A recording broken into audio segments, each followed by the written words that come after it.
Today, clocks are any size, shape, color, and style.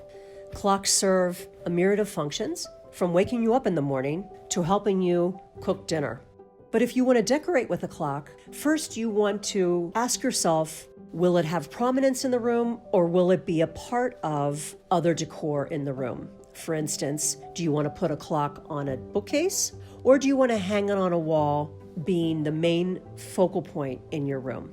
If it is the main focal point in the room, for instance, if it's a 30-inch round clock, will it be over the sofa?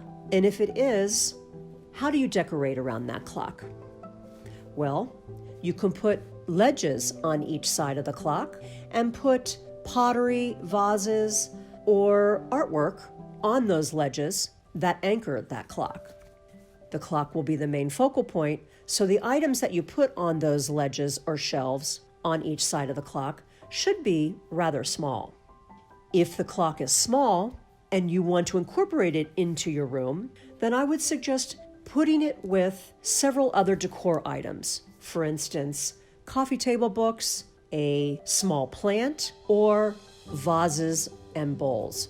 There is always a rule of thumb in decorating, especially with smaller items, in that you always want to group things in threes. So it would be a clock, a couple books, and a plant, or a clock, a small piece of artwork, and a sculpture.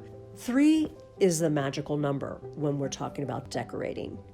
If your clock is functional and purely functional, it's on a nightstand or in the kitchen, again, maybe give it a plant or a flower, something that will accent your clock instead of just having it sit by itself.